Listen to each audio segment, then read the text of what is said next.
What's up, everyone? It's your boy and your coach, George Calioris, with, I guess you could call it some strongman circuit conditioning. 12 dumbbell clean and jerks each side. Not too worried about where I'm putting the dumbbell on my right side because my right shoulder is a little blown out right now. Kind of hurts if I put it in some positions. So I'm just trying to get it up on my shoulder, get it rested up there, being able to dip, drive, and dip underneath the weight. It's only 55 pounds, that's why I'm doing like 12 reps. I did 4 rounds of this as well. So if you want a real lung burner and you don't want to do some other type of CrossFit type stuff, you can always do some stuff like this. This is a little bit easier to do in a regular gym anyway. Just get a dumbbell, get a bar, and then you can kind of go hard on it for a little bit.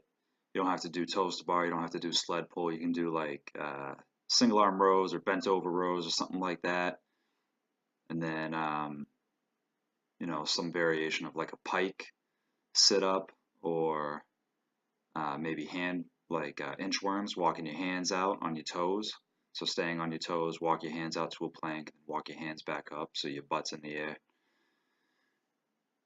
Something like that. You can make it work. You can add in some like jump squats, some burpees, obviously, jumping jacks. Get your conditioning going, get your heart rate up, burn some extra calories for the day.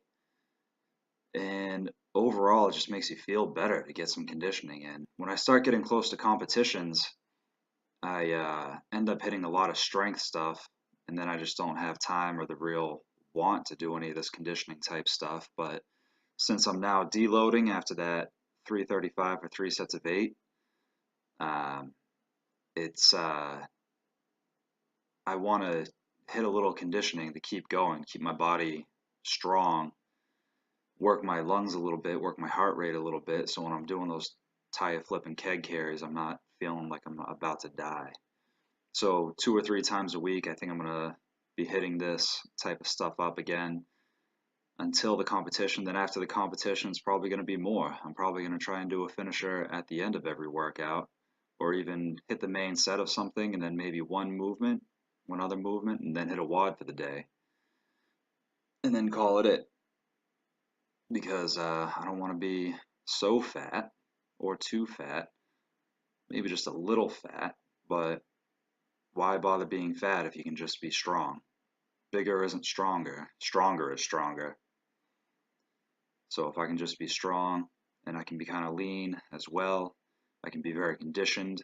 I always feel more mobile, more flexible when I don't carry as much body weight, when I don't have as much fat on me, when I start getting a little heavier. Like the last competition, I didn't feel, I felt strong, but I felt very stiff. And that's not a good thing to be feeling when you have to move some stuff around in weird, awkward positions. A stiff body is going to be a hurt body after. And lo and behold, I was super, super tired after that competition, even though it was supposed to be light, kind of easy. Maybe it was because I didn't really eat all day. I had those chips in the morning and some other stuff in the afternoon. But the point being that a stiff body is going to be a hurt body. You want to be able to be flexible. You want to be able to get in proper positions. And it shouldn't just be for the workout, it should be for your life too. You don't want to just be sitting all day at your desk without stretching your hip flexors or your ribs open or something like that. Just doing a simple lean back, they call it a bow. Get your hips all the way through. Put your hands either over your head in the air or put them on the back of your hips in a fist and kind of push your hips forward. Pull your elbows together. Open up your chest and your rib area, your stomach. Kind of start doing that stuff. Take some time to do the deep breathing part of it. And on this bench, I wanted to do a little bench. I didn't want to go up to 225, so I hit 185 for 3 sets of 10. Still kind of close gripping it. You can see my right shoulder looks like it's shrugging up a little bit. I can't really control that shoulder that well. It's a little bumming out. So what I have to do is a single arm rows in between each set and really work on pulling my shoulder blade back so I can get in a good position here on the bench and for the log press. Here's a different view. You can see I'm pausing it on my chest still. Pause, pause. but I'm working on tucking the elbows and then flaring the elbows slightly, pushing the bar just over the top of my chest towards the shoulder area, kind of like sliding it up a ramp. I think I hit some face pulls and some triceps after this, and I think I called it a day. And that was it on this day. Hope you liked the video. Make sure you like, subscribe, and share. Share it with your friends.